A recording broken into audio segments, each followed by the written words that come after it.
All right. It's a great day and it's going to be an incredible session. And we're excited about how far we have gone already. All right. Good evening, good afternoon, good morning. Welcome to Disruptive Parenting Summit 2022. This is the very first edition, and we're excited that today we are on the 17th day of this 30 days journey to raising our children into champions and our kids into kings. All right, we've had incredible mind-boggling masterminds pass by to share their thoughts, add their voice, and to ensure that our children become everything that God has called them to become. So today I am particularly excited about this incredible phenomenon that we are hosting today. Right? Again, shout out to Sir FD himself. This is a family business. Like I said on the background before we came online, we have a couple of Speak for Good people here on the platform. IJ is in the building, and it was on that platform also that I connected with Coach Eno. I will share our story in a bit. But today is going to be value-based parenting. A bit of a background of how we came about the Disruptive Parenting Summit. I've been in the family life space for the greater part of my life. Will I say I stumbled on the family life space when I was 10? My mom on her dying bed had looked at me and said, Amaka, take care of your siblings. I was 10. That was the last thing she said, and she breathed her last. So to speak, I became a parent at age 10. So I began to walk in that space, quote and unquote, parenting myself, my elder brother, and my two younger sisters. All right. Over time, I have found myself doing one or two things and working with people who pioneered family life projects and all of those things. And then I've gone ahead to get certifications, trainings.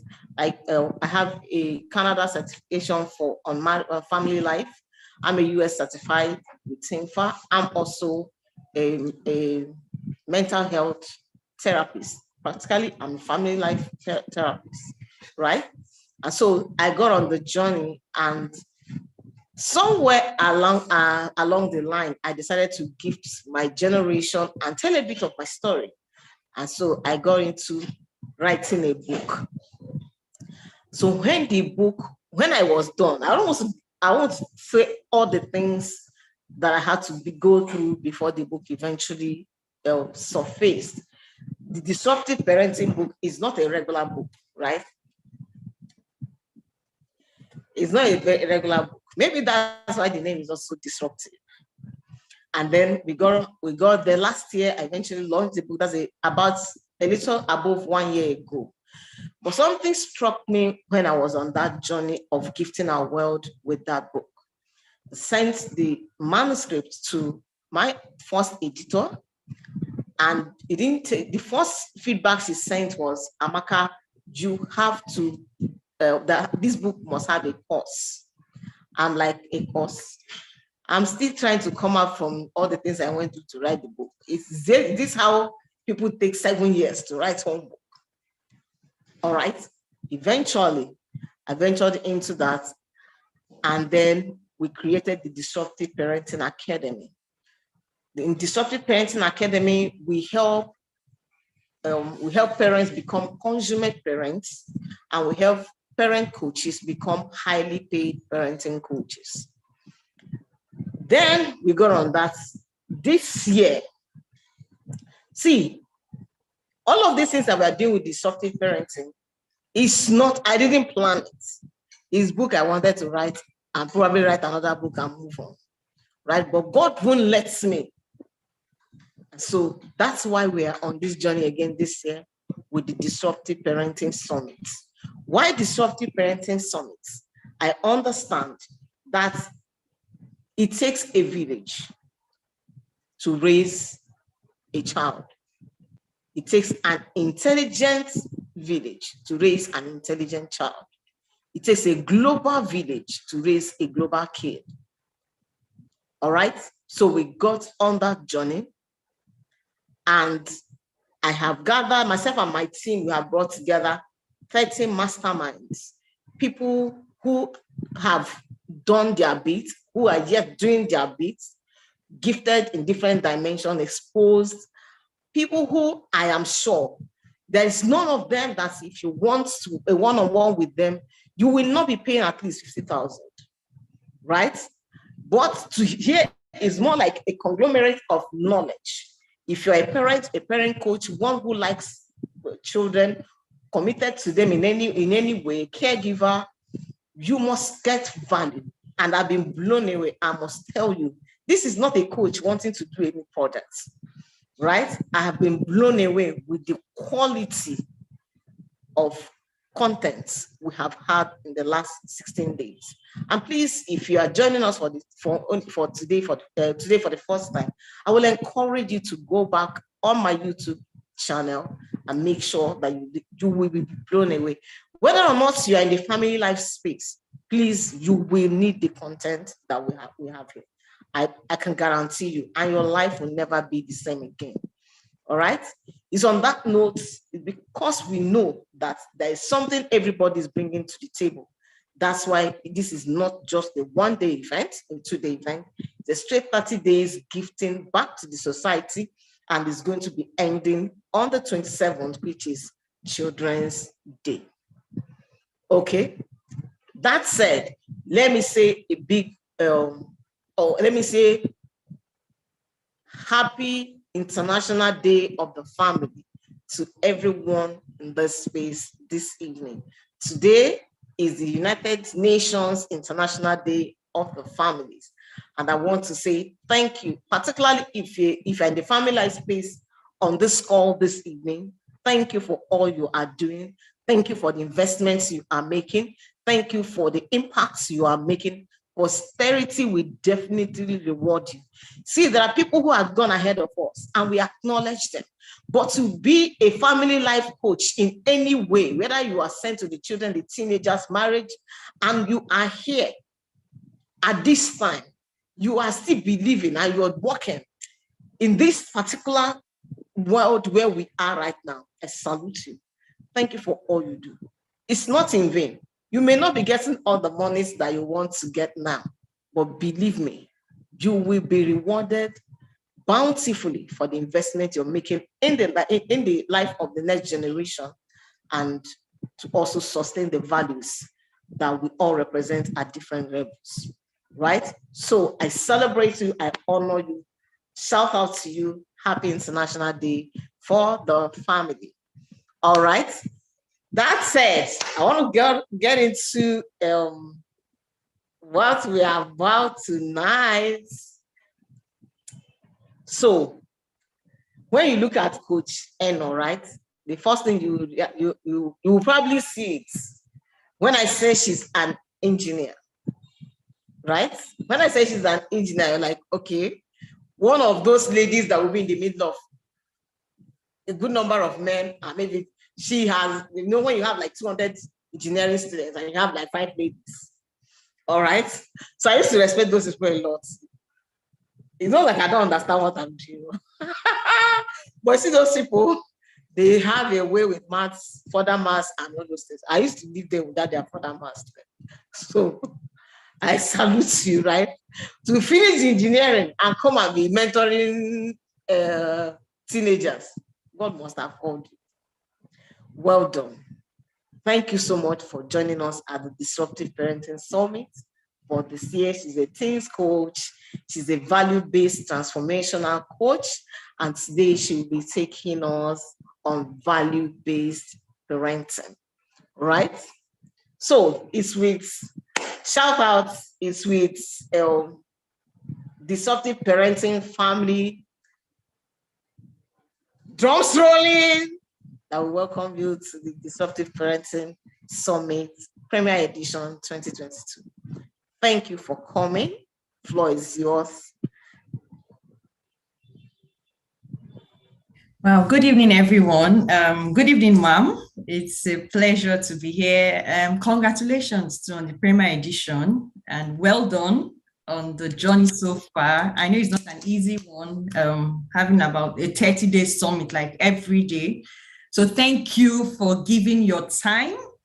Thank you for all the resources, the wonderful coaches you have connected with to bring value and to the family. And God is really going to bless you, and you will reap the reward. So thank you so much for having me here. And welcome to everybody, my tribe, my family, everyone that is here to support. So I'll just go straight in. I think we don't have, and I'm so sorry for starting late. Please bear with me. Okay, so yes, value-based parenting. I'm so happy when my big sis Amaka was bringing the intro, saying the intro. She talked about a parent and her being a parent at the age of 10. I'm someone that likes looking at a dictionary meaning for anything that I'm doing, just to have a layman's understanding of what it is. So first of all, I'll just tell us what value is. A lot of us might have an idea of what it is. But from the Oxford Dictionary, value is a regard that something is held to deserve, an importance or worth, usefulness of something, or it's a fundamental truth that serves as a foundation for a system of belief. So that's one definition of value. And another one is principles or standards of behavior, or a judgment of what is important in life. And in terms of the verb, it's the monetary worth, or it is to consider someone or something to be important or beneficial.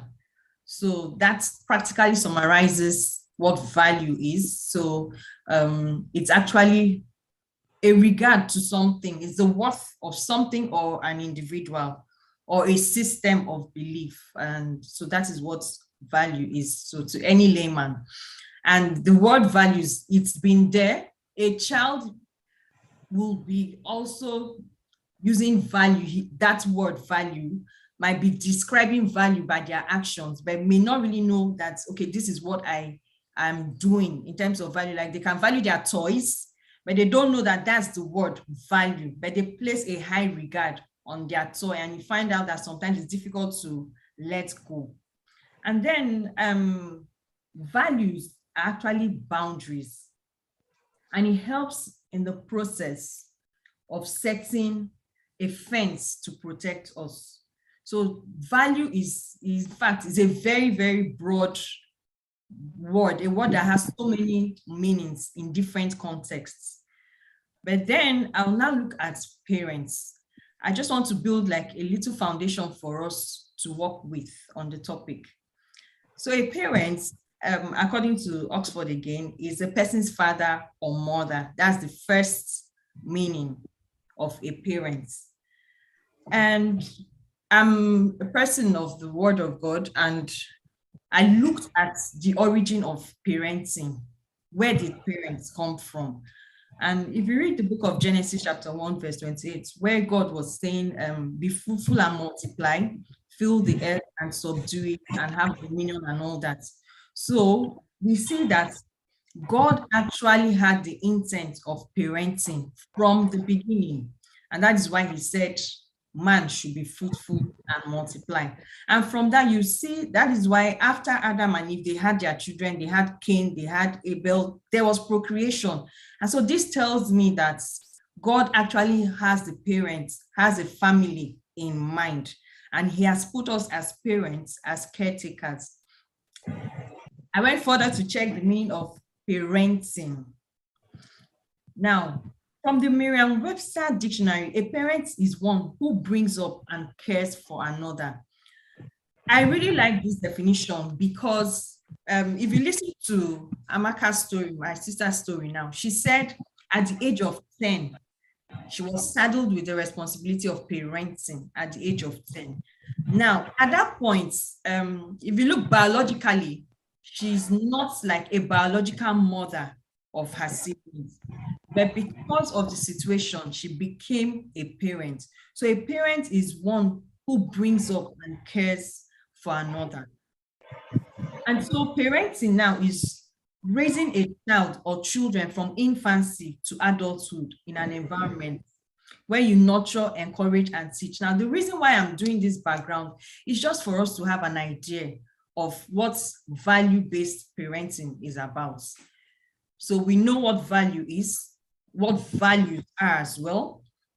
And now we know who a parent is. So a parent does not have to be a biological parent, that is a father or a mother that is by sex. And okay, these people had to consummate before this child is born. So there is that aspect of being a parent in that life. But then there are foster parents. We have where people adopt children. So they're not biologically the parents of those children, but they adopt them and they become parents. And there's also something she said, that we are a village. So parenting is a joint job as well. So the fact that we are not biological parents of people, it takes a village to raise a child. And today in our time, I think with the westernization of the world, a lot of people are like in the mind your business zone. And they're like in that zone where it's not my business, it doesn't concern me. And honestly, with what has been happening around us today, I can see that it's not helping anything at all. Sometimes some people are like, okay, if I try to parent another person's child, they won't take it. Some say they will insult me. There's so many things and so many reasons why people have chosen not to do that joint effort in parenting. But it's everyone's responsibility. Parenting is everyone's responsibility. The sole responsibility is with the parents because, you know, that child did not ask to be born. My sister here, you did not ask to be born. You did not tell your parents that I want to come into this earth. It wasn't your choice. So whatever they did that brought you out, there's a responsibility with it. And that is why when coaching teenagers as well, we always tell them, it might be fun, it might be pleasurable to hang around, have fun and all that. But once pregnancy comes in, you see that responsibility beats. A lot of them don't even know what they've gotten into because they do not know that parenting has a lot of responsibility. So parenting, yes, the sole responsibility lies with the father and the mother, but then it's everyone's responsibility. So I've gone down. So, but from the Old Testament, values have been passed down from generation to generation. So now we are now going to talk about values. It's been passed down, but it might not have been documented. And why I would say it might not have been documented is because if a child is born into a family, there are certain things that are not said in the house. They're just silence, but there are things that you cannot do in that home. There are certain things that you don't want to even hear. It can be lying. They might not write it on the wall, on the door that do not lie, but it's been communicated either by actions or by things. Maybe a child is playing and the child does something and the parents reprimands that child for that thing. Automatically, that child starts to understand that this thing I'm doing, they do not agree with it. My parents don't agree with it. And when they do it again and again and again and again, and they find out that this thing, you are not supposed to do it, automatically it sticks that, okay, I'm not supposed to do it. So that is values, but it's just that it is not documented. And the first value was in the Garden of Eden. And that value was called contentment. Now, you know, when God made man, he made Adam and Eve. He told them, you can take everything from this garden, every tree you can eat. But if you see this one, the tree of the knowledge of good and evil, don't take it. There was the tree of life. But you see what the devil did? He came with deceits and told them, did God say? Maybe he thinks he doesn't want you to be like him. That is why he said you shouldn't take it. And if Adam and Eve, if Eve could just say, I'm satisfied with every other thing that I have here. I think he said I can take every other thing but this one. So why do I even need this one that will make me like him? But that was like the beginning of the fall.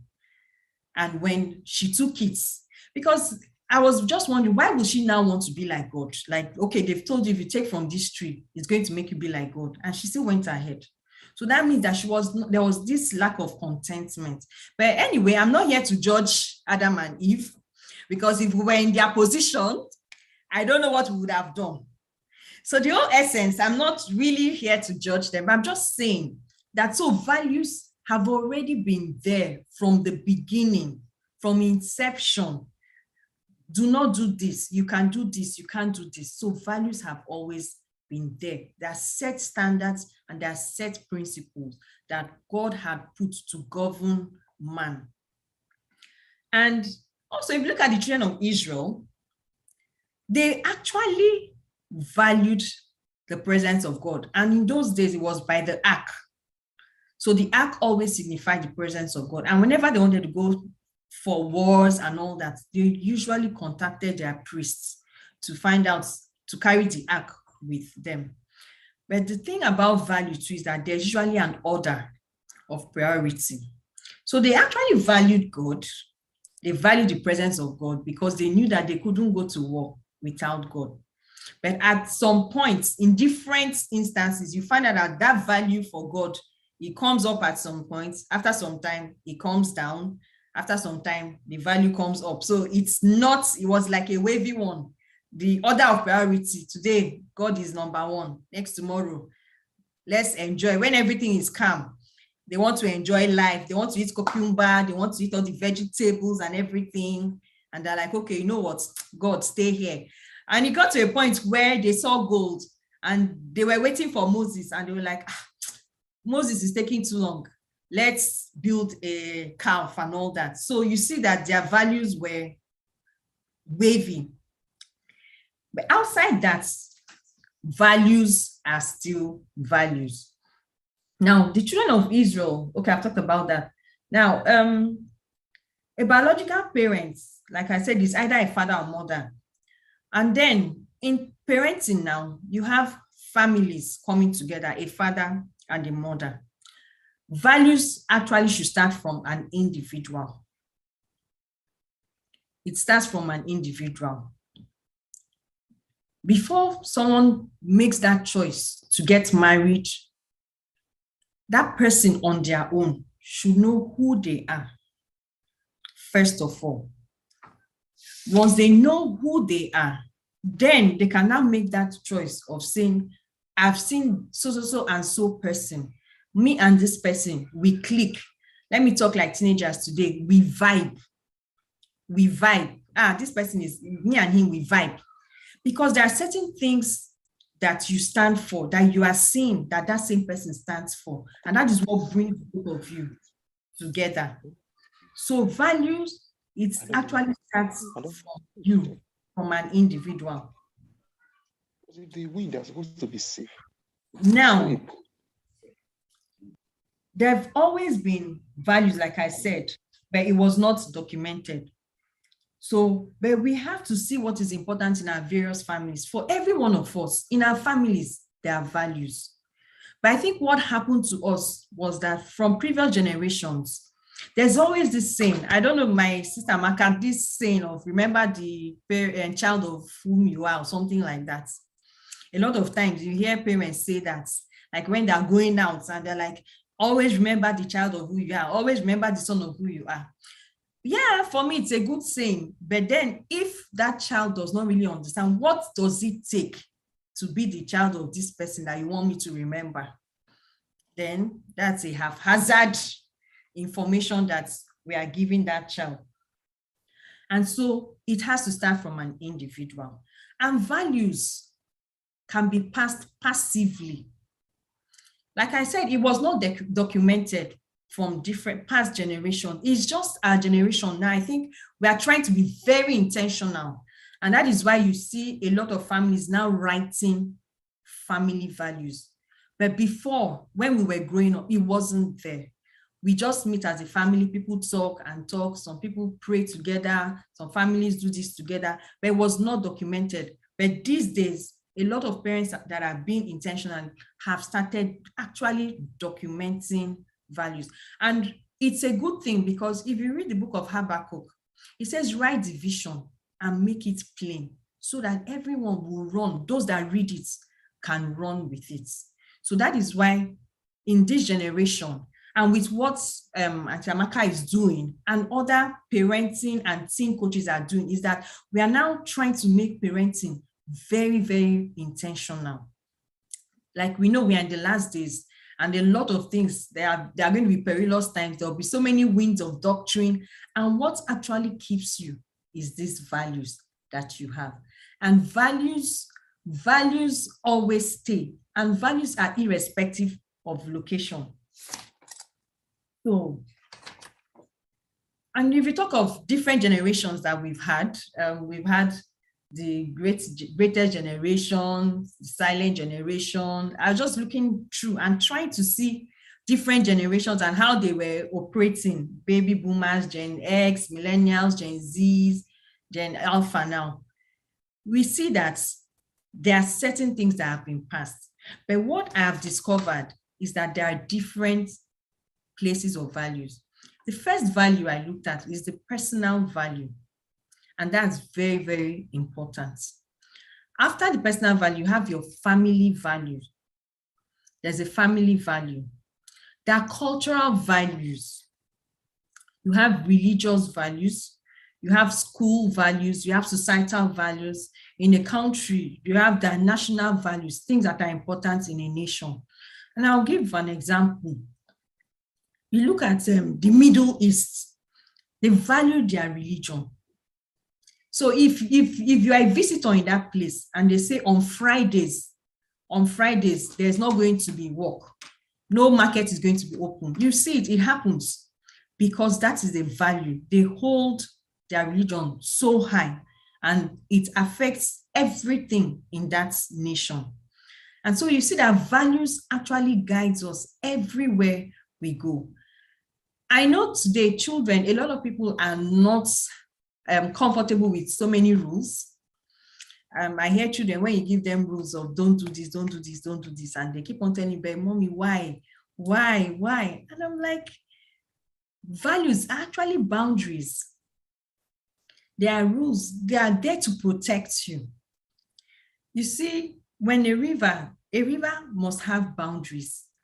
Why do we have boundaries? So that the water does not overflow. Imagine if the water overflows its boundaries, what's going to happen to us? I stay in an island here, and it's with the Atlantic Ocean. Now, we are just 1 meter above sea level, but God has protected us in this island, and he has set boundaries.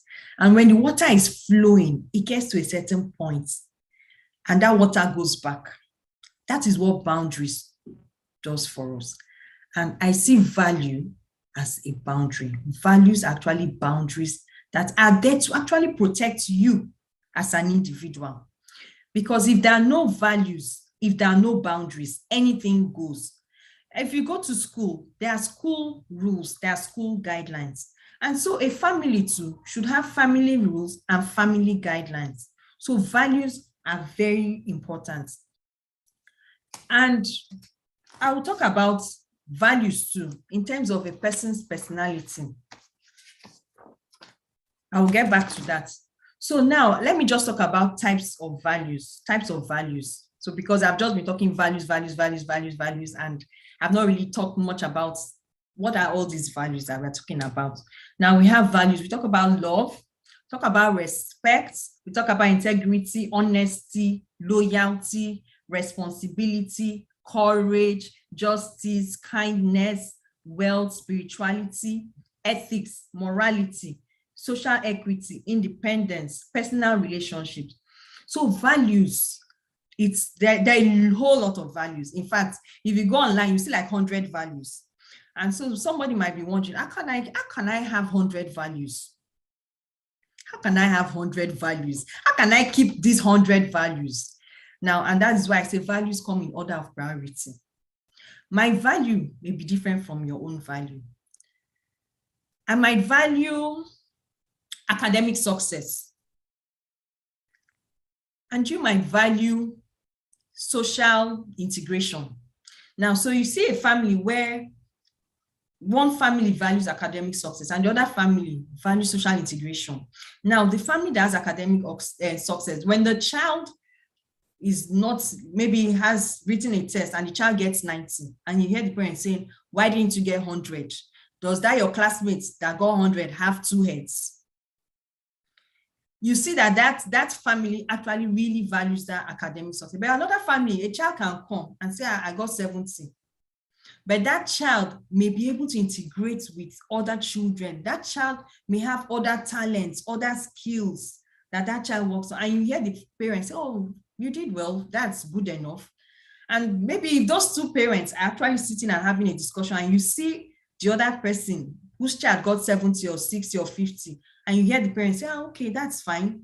And you'll be like, how can this child got 70 and the parent is encouraging the child for getting 70?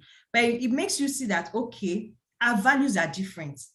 And so in values, we need to define ourselves personally and define our family to be able to know our own values and not be moved when you see things happening in other people's families. And I will talk about growing up a little bit because I love to share stories. So growing up, I come from a very, very Christian family, and we've learned that God is always first. God is always first. And then family is second. In fact, there was something that my dad was always doing. He closes from work at 4 o'clock. I think his official closing time was 4 o'clock. Once it's 4:30 or 5, once he's home, you don't see my dad doing work at home. And it was something that we grew up to see. And once his holiday period too, he takes his leave. No matter what is happening, he's going to work so hard, like do all that he's supposed to do. But when it's time for that holiday, he takes his leave and we travel, or we must do something. Even if we don't travel, we must go somewhere, go to a hotel and go and rest. And that was how it was. So it shows that was their own value. But to another family, it might be different. There are some families that value traveling, value adventure. And some families believe that, no, let's stay at home and build it up. It's up to them. But now, why are we talking about value-based parenting? We found out that in our society today, a lot of people are just living or doing life. And why do I say a lot of people are just doing life? People are just, you know how someone just wakes up in the morning, oh, thank you, Lord, for today, go to work, come back, come to the house, anything goes. Children can do as they like. The father can do as he likes. There's no structure in the house. A child goes out and comes back on their own. You find out that they're not really asking questions. So children passively take these things. And when those children take those things and have their own home, they replicate what they see. Like I said, learning is passive, especially this values learning. It's very, very passive.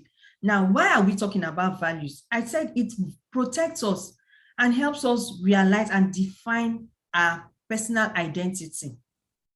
So you cannot give what you don't have. If you do not have values as an individual, you cannot have children and say you're going to give them values. What values are you going to give them? And values are either positive or negative. Values can be positive or they can be negative. And I'll give an example. My mentor, Christy Bature, she shared a story about her growing up. How when they were young, her dad used to like take alcohol. I brought her to her show and she was talking to the teenagers. We're talking about addictions on that day. And she said what he did was he was going to line all of them up and give them strong hot drink and said he wanted to see how they behave when they drink. And these children were minors. And so he said he will give the first one, he will give the second, he will give all of them. And he was giving them alcohol, and it was cool. Now, to him, it's not a big deal. But then you don't know the effect of that action on the children. And she said her story that many of her siblings died from alcoholism. But that was what was passed on to them by a parent. And parenting is a very big task. It's a task full of responsibility. And so we need to know that whatever we do, our children are watching us. And like I said, it must not be your biological child for you to be a parent. We have our nieces, we have nephews, we have cousins. In Africa, you see how our family is. The family circle in Africa is very wide. So we have a lot of children that come in our space. Then you have neighbors. You know, I don't like selfish parenting. These days, we do a lot of selfish parenting. Yes, we come, we take all these courses and we take it home. But we forget that our children interact with people in school. Now, if they're interacting with children who are from homes where the values are not strong, they don't have strong values, your child, in as much as you have talked and talked, children are easily influenced. We might have children, yes, that are strong. Even you as an adult, it takes the grace of God and these values so that you've built in yourself to stand. There are pressures. The pressure is real. Let's not deny the fact there is pressure. There's a lot of pressure. And that is why parenting is a joint task. And I asked that question, who needs to have values? Everyone, every individual, every family, every group of people, every organization, every church, mosque, business, even your business. You need values. I remember when I did an interview for someone that wanted to work for me. And part of the questions I asked her, I said, what are your values? And she wrote them down. I was trying to decipher her personality, what is important to her. And when I looked at it, I was like, okay, I could consider this person for this job. But imagine if I gave someone that question and I asked the person values and the person cannot tell me anything. Do you think that person is even going to get the job in the first place? Because that means you don't even have a vision. You don't even have anything that is holding you, that is keeping you. So values is very, very important. But then, like I said, we have a lot of values, but we have core values. Core values. So these are the most important in order of priority. Now, my sister is here. She even printed like a bookmarker of her values. And like in our family, is God first, family, then every other thing. But I want us to also go into the Word of God. I like referencing the Word of God because that's actually our manual for life. That's where I get understanding from and what God actually wants us to learn from values. And if you see, when he talked about love, he says, thou shalt love the Lord your God with all your heart, with all your soul, and all your mind. So for me, that's like a priority in values. And love is very, very important. And parents should teach love, kindness, teamwork, acceptance. In fact, that is what I feel a family is for. The first values of a child is learned in the home. If a child is in a family where there is no love, that child automatically does not learn love as a value. If a child is in an environment that is toxic, where you abuse verbally and you don't see it as anything, where you don't encourage, where you don't even teach them teamwork, then you cannot have that child exhibit that in any environment they find themselves. So we should learn to start teaching our children these key components. And you know what? Love is universal. Love is a universal language. It doesn't look at tribe. It does not look at class. Love does not look at your location. Love is universal. Love in Nigeria is love in America, is love in the UK, is love in Iraq, is love everywhere.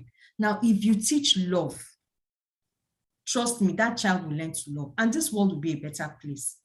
If every family, just imagine if we have love in every family. And I love the definition of love in the Bible, where it says love is patient, love is kind. Love does not look at faults, doesn't look at offenses. So if you teach a child love, a child will learn to be forgiving. A child will learn to be kind, because it's out of love that people show kindness. A child is going to learn teamwork. You know, growing up with children, most of us that have children, you see these children when they're fighting, when they're arguing and all that. The family, God has actually used this family to teach us so many things. Because when you can manage all this in your family, it's easier to replicate in the society. So when you see your children, when you see children in the house quarreling and all that, we teach people how to adapt. We teach people how to be accommodating. We teach our children how to be accommodating in the house. A lot of times when my children are arguing, I tell them, I said, see, whatever you see us teach you in this house is because you are going to meet people like that outside. So when you come and tell me, my brother is so difficult, he's this, that, he's that, he doesn't want to play with me, I tell them, you have to learn to live with that person, because when you go out, you meet worse people. But I found out that over time, when I go out, because I've met different personalities in my house, I'm able to relate with people outside. So now I talked about personality and values. You know, values too can also be in people's personalities. If you look at someone that is melancholy, a melancholy person can be loyal. Someone that is a melancholy it takes time. That melancholic person too always takes time to make friends. A melancholy wants to sit back and observe people, observe the environment before they commit to people.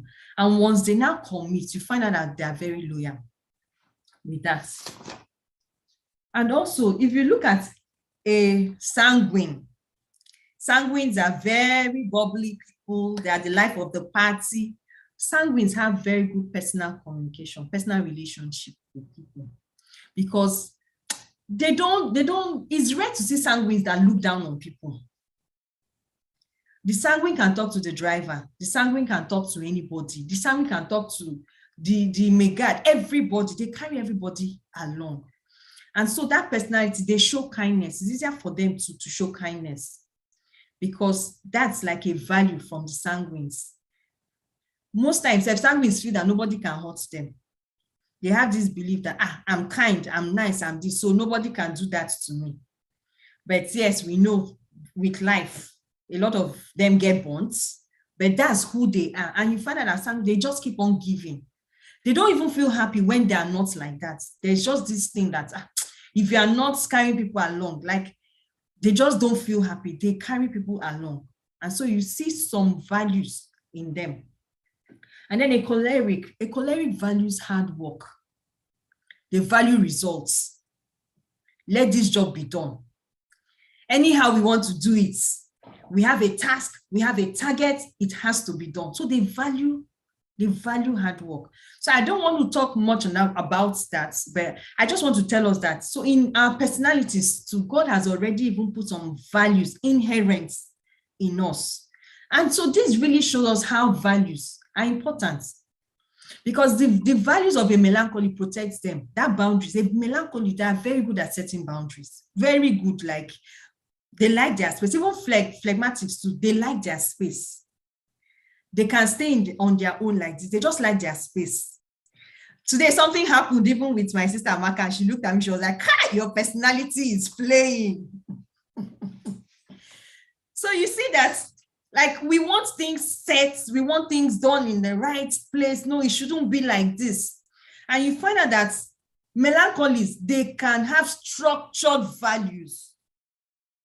They can write it down and say, okay, you know what, these are my values. And when they meet people, they check that list of values that they have and check that person. Does this person meet this one? No. Does this person meet? Okay. No, this one cannot be my friend. Okay, let me go back to my list and look at the criteria again, those values that I want. And they check, okay, I see it in this one. Okay, this person can be my friend. That's the melancholy for me. But you know, the cholerics, they are just fun-loving people. The sanguines, just fun-loving people. They just meet people. So I read the book by Tim LaHaye, Why You Act the Way You Do. And so where he was really talking about, so if you want to also find out your personality, you can actually go and do a personality test just to find out, okay, what's even my personality? And I must say, personality tests are not a one-size-fits-all. It's not a box thing, so we shouldn't box ourselves with personality types, but it's just a guide. It just helps us in our parenting or even in our life, in relating with one another. Okay, so now, how can parents instill values in their children? How can parents instill values in their children? So many parents are ignorant. They feel parenting is just theoretical. You know, where you say, do as I say, not do as I do. So in fact, something very funny happened in my house yesterday or the first day, where my husband was telling my son, go and shower and every time. My small son, 6 years, just looked at him and said, I'm not going. And my husband was like, go and have your shower. And my son was like, I'm not going. You have not got to have your shower. And my husband just looked at him. I was like, okay. Held him by the hand and took him to the bathroom and said, okay, let's see the first to finish. And he went to go and have his bath. And my husband went and had his bath and they both came out. But that is what it is. That's just the truth. You cannot be telling children, don't do this, and you are doing it. Now, I'm going to give a disclaimer here. I am not perfect. I'm still work in progress. I might not get it all the time. But like we say, we do all this. So this is the intentionality. Us doing programs, us doing sessions like this, it's just helping all of us to be intentional. To, like, we are sharpening each other. Like you see me now, I've come, I'm talking. Tomorrow, Auntie Amaka will come, talk to us. It's just for us to sharpen each other. That is why we are here. That's why we keep on learning. And I might be learning this particular method and it's not working for me. So I go and learn outside too and say, okay, how can I parent this child? So that was a disclaimer that I'm not perfect. I'm still a work in progress and I'm still correcting children. So you tell a child not to steal, and you see the child sees mom opening the father's wallet and taking money. So yeah, sometimes I can come and I go and say, if I want to collect something, I can take it, but I have to tell my husband, I've taken money. Because if that child sees you always doing that, when that child gets married or goes to the home, the child thinks it's a normal thing to go and collect it. So for everything that we are doing, we really need to mirror ourselves and ask ourselves, this thing that I'm doing, how is it going to impact my child?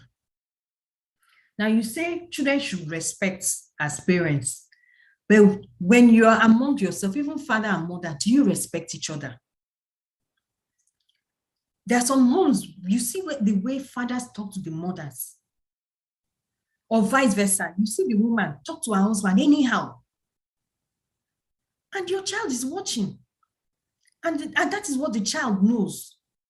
I was speaking to a child, a teenager, and I was just talking to this child, and I was trying to get his phone number, and I was like, give me your phone number.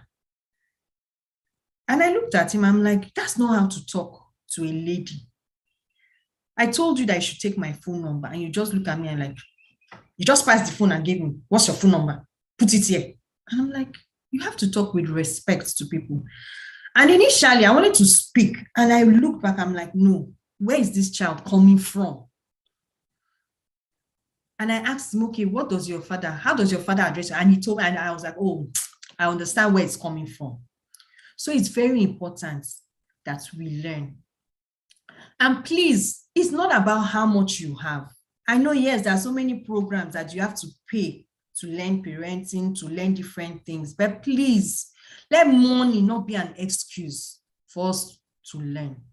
When you see programs, even if they are free programs, like this one now is free, try and take opportunities to learn. In church or wherever you find yourself and you find out that they are doing programs on parenting, let us be open to learn.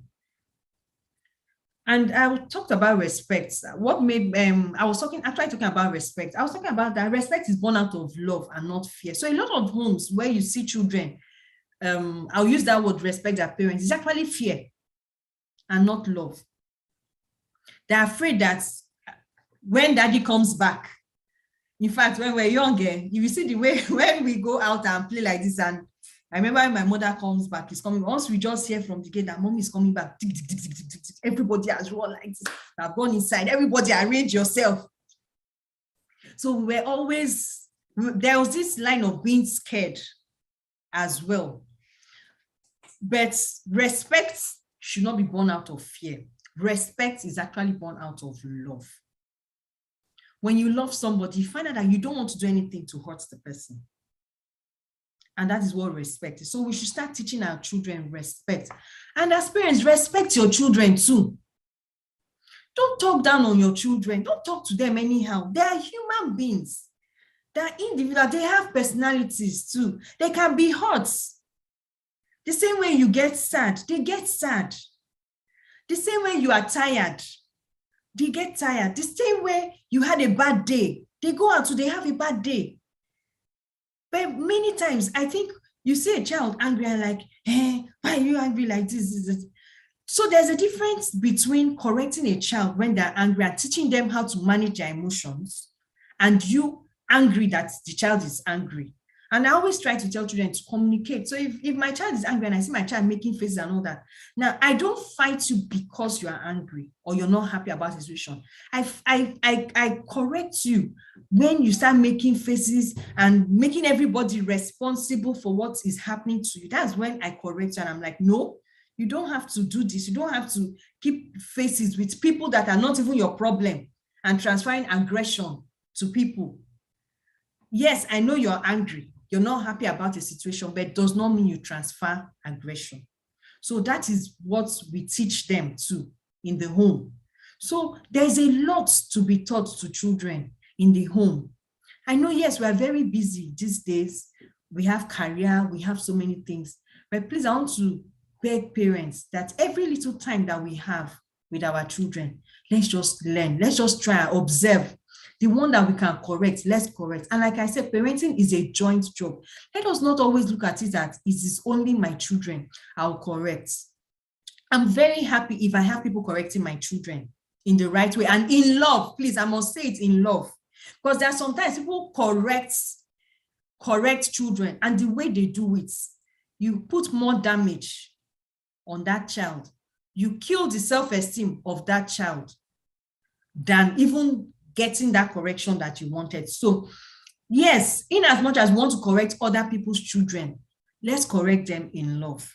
Let's not be so judgmental that you have already judged the child, you've already said how bad the child is, then you now want to correct the child. That child will not take that correction. In fact, that child will be running. You know, there were some aunts and uncles that we don't like when they're around our parents. Because the way they will use and correct you, they will tell your parents your family history. They will tell your parents, they will even add salt and pepper, the things that did not happen. They will tell your parents that it happened. So children shy away from people like that.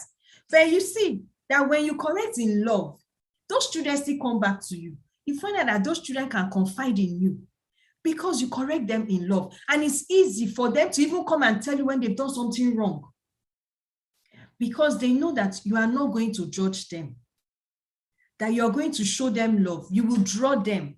Discipline. It's not that you're not going to discipline them. It's not that they don't pay the consequences of their actions. But when you draw children in love and correct them, you get more results. So now, parenting starts with you. So parents should have their personal values. If they don't have one, create one. You can write a list of everything that's important to you, first of all. So even if it's the 100 you are able to write, right, then you now start selecting the most important. That is how you pick your values. Then it must be discussed. It must be discussed. So I'm just talking on how parents can instill values in children. So you can now discuss these values. You can come together. So first of all, as parents, you write it out first. Then you now speak with your partner. So I know some of us, there are some single moms. We have some divorced families. We have different categories of parents. We have guardians here. Now, you can actually still discuss these values, because the most important thing is the vision. Where are we going? What's the plan? What's the vision for this child? So if both of you have a clear vision of what you want for the child, you work towards it. So even if you are divorced, even if as parents, people are divorced, the most important person in the equation is that child. So you need to draw up values for that child. What do we want? What do we need to achieve? And what happens in our society today is because there are mixed values. The father has his own values, the mother has her own values. There are no like core values. So you find that the child is confused. The child does not even know where this one is. Maybe this child now comes to the house, the mom is very strict. The mom is like, okay, no, you can't do this. Then the child goes out with the father. The father is very, very liberal. Maybe you see the father coming in with different girls, women coming into the house, in and out of the house. So you see that we confuse the child, and that child is, the balance is not there. So but as a family, even if they are divorced, please, if you want your child to turn out well, you can just have values and say, okay, you know what, these are the values, and this is how intentional we are going to be about these values. I say it's a thief came from a family. Murderers come from a family. And that's why you see sometimes when they want to pass judgment on the thief, you see the mother running out and crying, have mercy on my child. Because that thief came from a family. But if we can start instilling all these values, probably we'll not have that thief on the streets. Probably we'll not have even the prostitutes. Because if you instill values and you tell a child, you know what, you can make money, we can start working hard, you can start selling this thing at this age. Oh, things are not going on so well with us. Let's sell this. Oh, you look at the things you have in your house. Okay, we can even sell items in the house to start a business. And once you start teaching the child that thing, that you don't need to use your body for money and all that, that child, that value sticks. So when people even start offering things to the child will start saying, no, I will struggle, I will work hard to make this money. You talk about greed, you talk about corruption today. All these things are because of lost values. In fact, even in our society, we have lost values in society. If you look at our entertainment industry, what are they showing our children? So you do the work in the house. Maybe you've told your child, okay, don't be modest, for example, in your dressing. You see a child, now the child is modest in the house. The child goes out, even a 6-year-old goes to the salon to make her hair. She's watching music videos. Or you go to a restaurant. If you go to most of our fast food joints, it's music videos that are playing. So videos that you don't even play in your own house, you find out that your children are watching it outside. And that is why I said it's a joint effort.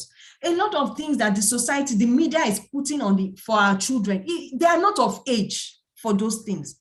And so they're not even censoring it. You go to the restaurant, you know it's a family restaurant. So why will you put things for adults when you know children are coming to? And that's the role of the society.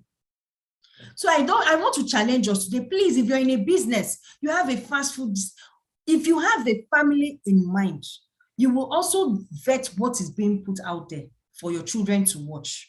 For your customers that are coming, you have a salon, you will check what you're putting for these children to watch, because you are ruining the efforts of the parents at home. And then also says, if a family has the right set of values and they ensure that it's instilled early, the children will grow up with these values.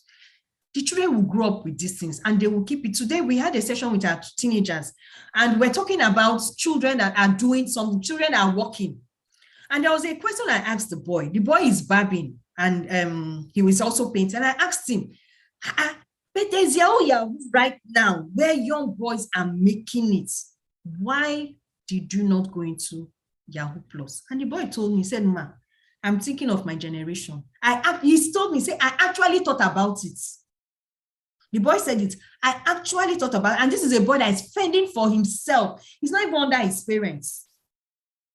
So, but because we preach values in the church, we preach it, we are talking about it. This boy said when he thought about this Yahoo, he told himself that I don't want my generations unborn to suffer, so I'd rather not do it. Let me continue with my painting and barbing. So imagine if every child in every home is told all these things. Do you think we will have this Yahoo Plus? Do you think we're going to, if every home they teach you contentment, do you think that these children will go out? My husband was telling them today, he told them, he said, you people are seeing me wear a shoe of 50,000 naira that it took me 18 years to get because I had to work hard. And you just come, you are 2021, you want to wear the same shoe of 50,000 naira with me. There was a story, he was telling us a story about a pastor that said he wanted members to contribute money for him to buy a laptop for his son to do Yahoo. He said, what kind of pastor is that, Seth, in the first place? There are mothers that have pushed their daughters into prostitution because they've seen that their friend's daughter has brought money. Their friend's daughter is driving this car. Oh, this person's daughter built a house for them. Where are our values? Parents, where are our values? We need to start instilling values in our children because values is going to protect them in the end. It's going to keep them. If you teach respect, our boys will not be beating girls. In the house, I have to talk to my son and tell him, please don't fight. Don't beat your sister. Don't do this.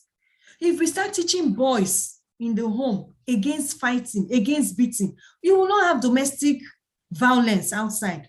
And even the girls, to the ladies, verbal abuse, we're abusing our husbands. You hear girls telling women, telling their husband, is it not your mates that opened this shop for his wife in so place? Is it not your mate that did this? And your daughter is hearing you. What do you think she's going to tell her husband? Or you hear your daughter saying, and you say, my daughter is not going to marry a poor man. No. This, that. Tomorrow, when your daughter sees a man that is struggling and has prospects, because the mother has said it, the girl does not even want to marry a man that she will grow with. She just wants quick money. And that is why you see many of our young girls today, they're following the Yahoo boys because they have the money. And parents are not even asking questions. Your daughter comes back home, iPhone 13. You don't have that money to buy that iPhone for that child. And the child comes back with it. And you're not asking questions. A child comes with a car and they have the effrontery to bring the car to your house. And many parents are happy and giving testimony in church. How God has blessed my family. My son just gifted me with a car. In fact, and you are not asking questions. So please, this session is for us to go back to our parenting. Let's go back and start asking questions. If everybody is asking questions, if children come and spend lavishly in a place, you that owns that restaurant, let's start asking questions. Let's go back to values. Another thing too, that another way we can help ourselves and instill values in our children is when we are being open to learn. Learning is very important for us as parents, as individuals. Everybody be open to learning. There's something in Africa, I don't know what it is with the men folk. I'm sorry, it's not, I'm not here to slight anybody, but I find women going out to learn more than men. But that is changing today. Most times men just believe that they know it, they can do it. But the truth is that in the field of parenting, we don't know it. We don't know it all. It's just like marriage too. But they say marriage is the degree, the course that you have a degree before you even take the course. That's how parenting is too. A lot of us, we have not been parents before. So I usually tell my children, sometimes I may get it wrong. I tell them, I said, see, I've not been a parent before. So this journey, it's all of us that are in this journey together. So the way I get my manual is from the word of God and from learning. I read books. I go for seminars so that I can learn how to be a better parent. So please, let's be open to learning. Let's be open to learning. Learn about even the children that you have. You have to learn their personalities. So I cannot parent, two children are the same. So I cannot parent a phlegmatic child the same way I'll parent a sanguine child. It's not possible. They are different. So if you don't know the personalities of these children, how can you even connect with them? So please, let's learn about their personalities. Let's learn our own as well. And then I'll talk about parenting styles. Please, Auntie Amaka, just let me know when I'm running out of time. So in instilling family values, some parents have done more harm than good because of wrong parenting styles. So the intention is always good. Every parent wants the best for their children. That's just the truth about it. But then is how do we go about it? That's where the problem is. How do we go about it? So if you look at, I did some research on parenting styles on Bumring theory. And she talks about that there's a close relationship between parenting style and your child's behavior. So a lot of times, like in Africa, we have been parented under fear. So a lot of things, and you find that children are disoriented. Sometimes children get confused because they don't know when they're even getting it right. This one, if I do this way, they will shout. If I do it this way, they will shout. So we get children confused. So we need to learn and study on parenting styles. And so they identified 4 major parenting styles. So we have, okay, thank you. We have the authoritarian, authoritative, the permissive, the neglect. That's the uninvolved parent. So the authoritative parents, I'll start with the authoritarian. So they are usually parent-driven, and they set strict rules and punishments. And there's a one-way communication with little or no child consideration. So the authoritarian parent is all about results, and they are strict. Sorry, I think there's a background sound. Okay, I'm so sorry about that. So they are one way. It must be done like this. There is no discussion. There's nothing. My word is final. Is final. And so you find that there's no connection with the children. The children just do things out of fear. Like, okay, I don't want mommy's problem, or I don't want daddy's problem. So you find out that the children just do things. There's no connection with that child. You get your results.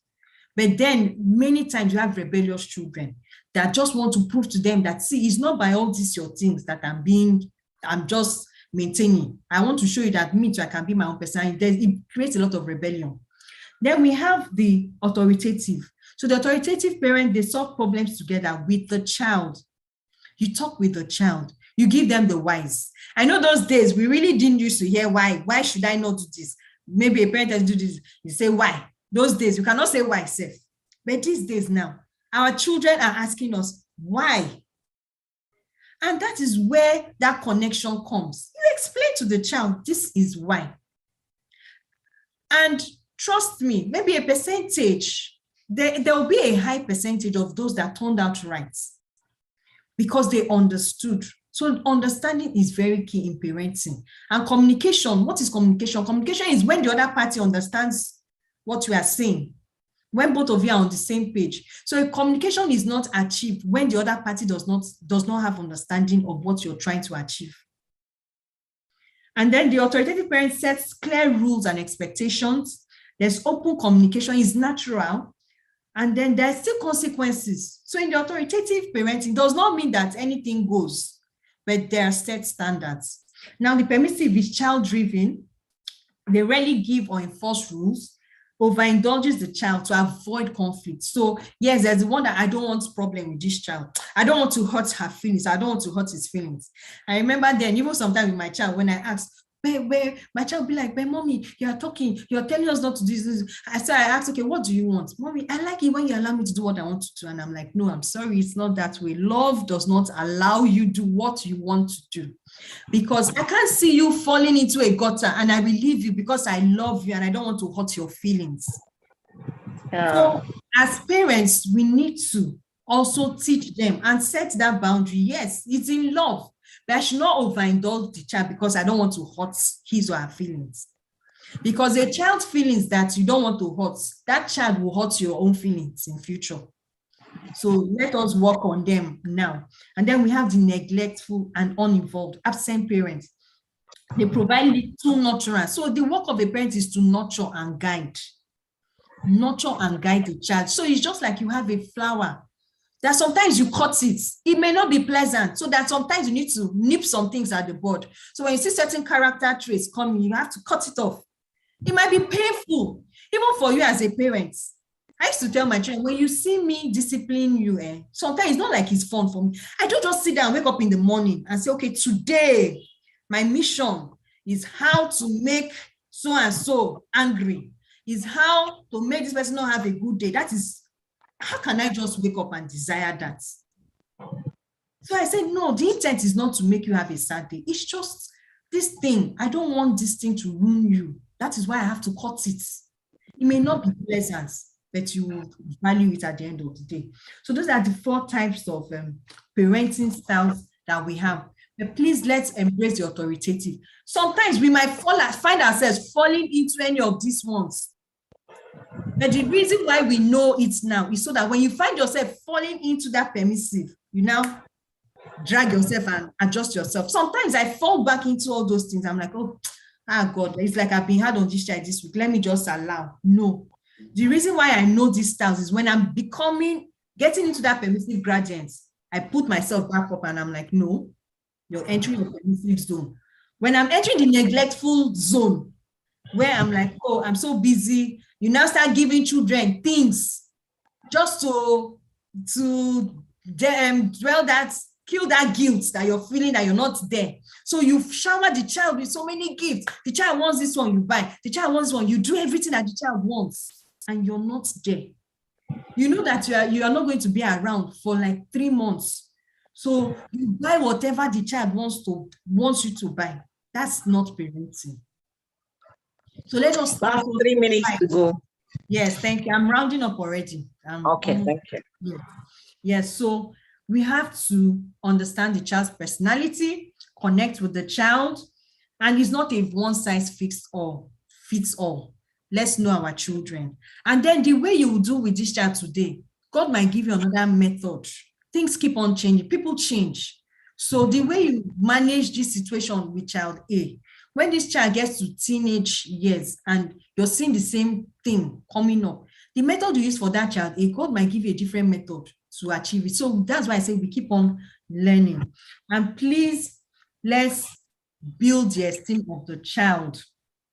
It's not just about academics. Please, I must tell our generation too. It's not about taking our children to the best school. It's not about my child is a high-flying student. The whole aim of what we want is we want a well-rounded child. So all round, spiritually, academically, everything, we want a sound child. And lastly, let's teach them. Don't just be telling them things. Don't tell them, do this, do this, do this. Teach them how to, this love. You want a child to love, you have to teach the child how to love. You want a child to be kind, you have to teach a child how to be kind. You show kindness to the child. It's not every time judgment, every time the child does. Sometimes you teach them forgiveness. They do some things and they know that they're supposed to be punished. Forgive them. That is how you teach them forgiveness. That like, if mommy could forgive me for this thing that I did, you will learn forgiveness. And I will sum everything up with the passage in Matthew 22, verse 38, that says, love your neighbor as yourself. So the first commandment is love God, and the other is love your neighbor as yourself. So you have to love yourself and love your neighbor, and you'll be able to build a good relationship with everyone. So thank you so much for this wonderful time. I've had fun, and I hope you've learned 1 or 2 things. All right, guys, thank you so much. Let's make her feel appreciated. Thank you so much for coming. We are excited. Guys, we have to do value-based parenting. Value-based parenting said a whole lot on that regard, right? And one of the ways also to make sure that our children live a value-based life is by modeling everything that you want them to be.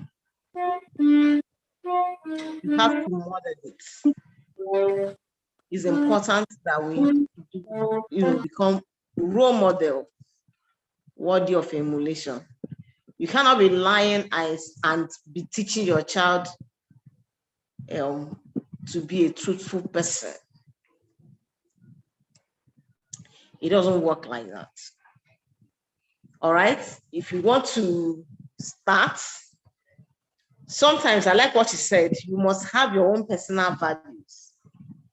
Because children are in the family space, you as a father and a mother, each one of you know what is important to you, especially when your children begin to ask questions, which is early in life.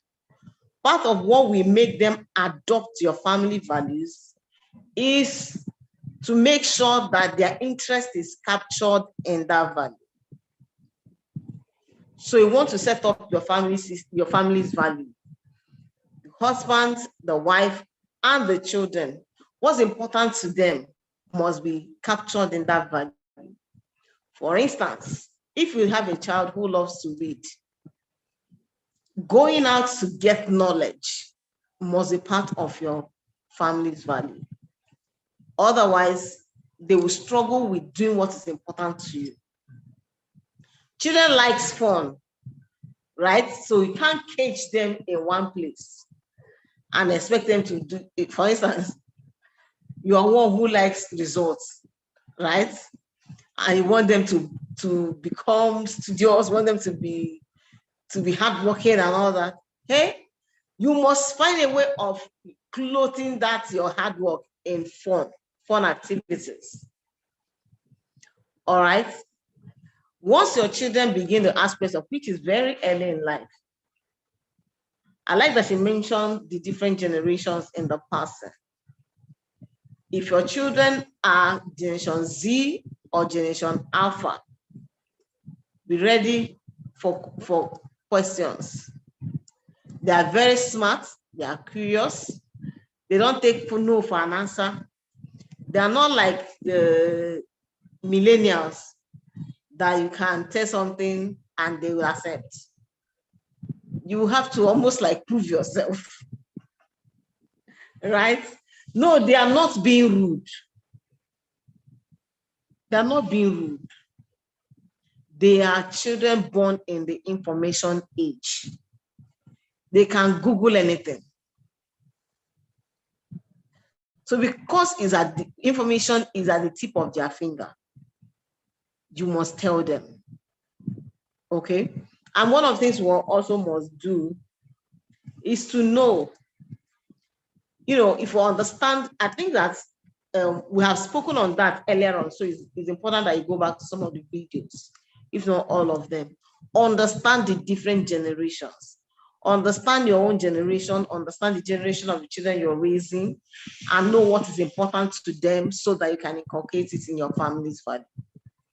How do I set up my family values? When you don't even understand your own values, you need a coach. All right? Reach out and get help. That's what we call the family constitution. Your family is like a nation, right? Every nation has a constitution. The constitution captures what is important to them. So your family values must be clear. It's not something that you'll be assuming. It's not something, and then this generation also, clarity is very important to them. So be clear about what your family values are and set your boundaries. Like she said, when you set those boundaries, the children will test those your boundaries. Let me tell you in advance. They will test those boundaries. But that's when you now need to put your feet on the ground and say, hey, this is what works in this family. This is what works. And then, you know why one of the reasons value-based parenting is very important. Once you are able to inculcate those values into your children, those values, we choose their friendships. Once it chooses their friendships, your prayer points have been reduced by 50%. Which is why that boy said, I was thinking about my generation. A teenager. How many teenagers respond like that? Work has been invested, time, impact has been made in that boy. That's why he thought about it. Can I shock you? Your children might also be thinking about some things now that you don't know. That's why the conversation line must be open. Communication line must constantly open so that you can be able to have such conversations. It's not every parent that will have the boldness to look at their son and say, why are you not doing Yahoo Yahoo or Yahoo Plus? But it takes intentionality. If you don't ask such questions, you're not going to get the required results. And because I call it open-ended questions, if you're a parent, well, that's one of the things that we teach in the Disruptive Parenting Academy. You must learn how to use open-ended questions. You will not get a lot of information when you ask your children questions that the answer is yes or no. You must learn those question asking skills. That way you ask questions that will make them talk. And in those conversations, you find out what you need to do, or what's going on, or what's going right, so that you celebrate it, what needs to be addressed and what does not need to be addressed, right? And then it will also help you to know how far they already know or how far they have gone into it, so that you're not giving too much information. Okay, thank you so much for joining. Please like my page and click the notification bell so that each time we come on, you will know. Also, subscribe. See, I'm doing my hair. Please subscribe, all right? And please share the video. It's important that people know that everything doesn't just go in the family system, in the family space. And then, if you're a family that has a set of values and you teach your children, even you that are parents, you will have parents, you have adults who share those kind of values. So it's easier to parent. Okay? But if they don't know, how will they be able to follow? For my people perish for the lack of knowledge. All right? Let me say thank you for loving your children enough to be on this call tonight. Thank you for loving your children enough to be on this call. Please, it's time to practice. After you have heard all of this, put it in practice.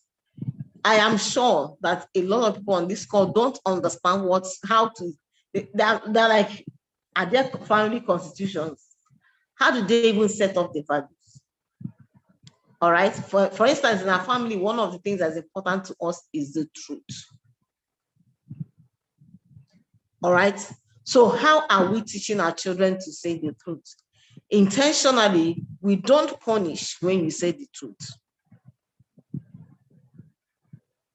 All right. And then what you will get corrected, but you will not be punished. Why do we do that? So that they are comfortable, they are not afraid. If you remember, when we were younger, when we do something wrong, we know that it's wrong. So we're already tense. All right. We want to create an atmosphere that makes your children run home regardless of what they see outside. So they'll be able to say, this happened, that happened, and the other happened.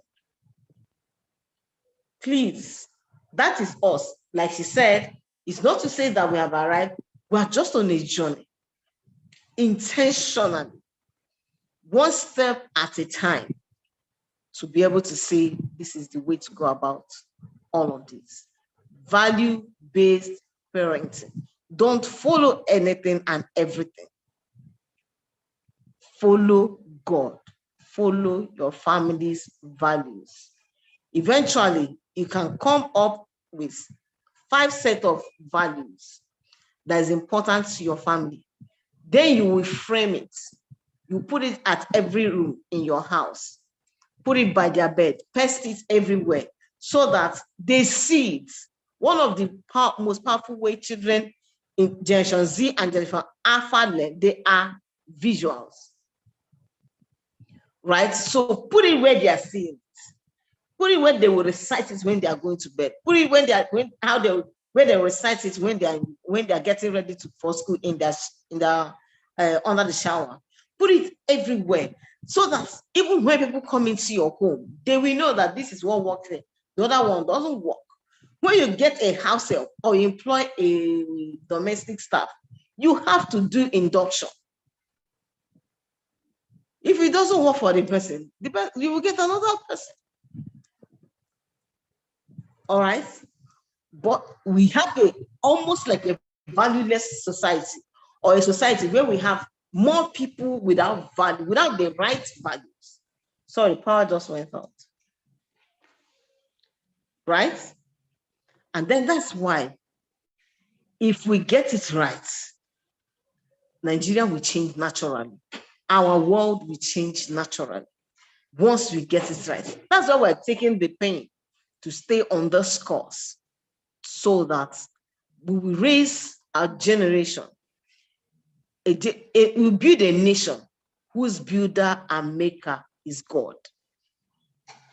Draw your values from the scripture.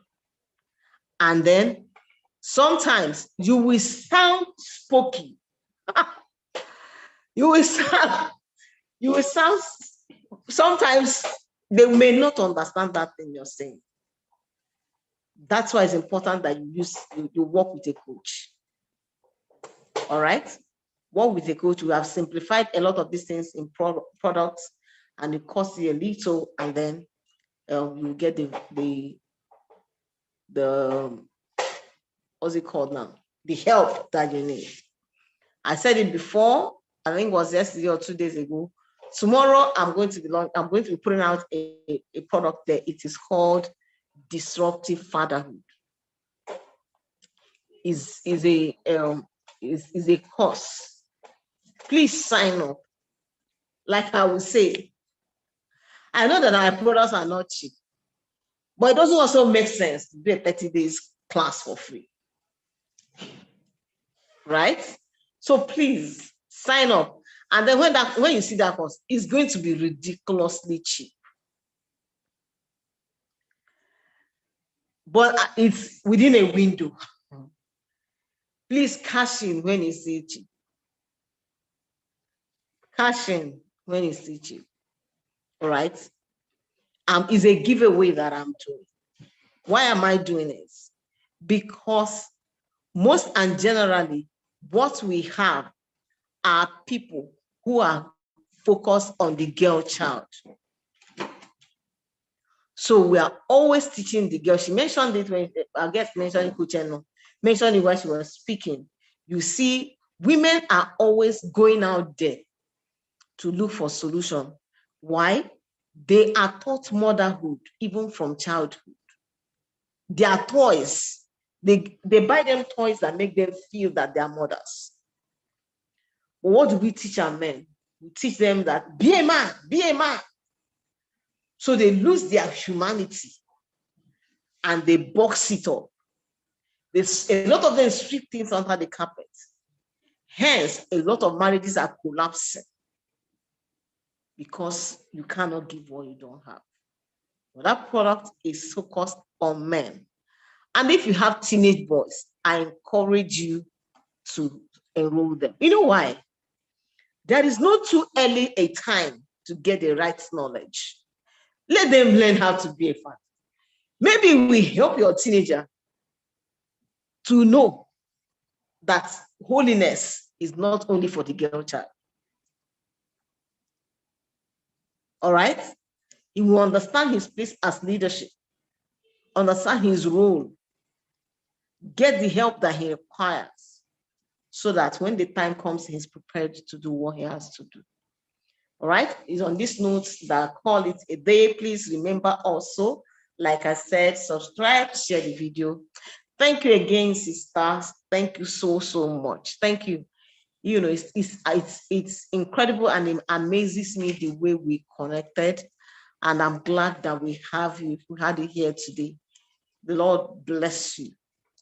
May we all also reap the fruit of our labors, and may our own turn out incredibly and excellently beautiful. All right, may they become praise to nations. May their voices become voice of God extended to humanity. May they become global voices of transformation early in life, earlier than we are doing now.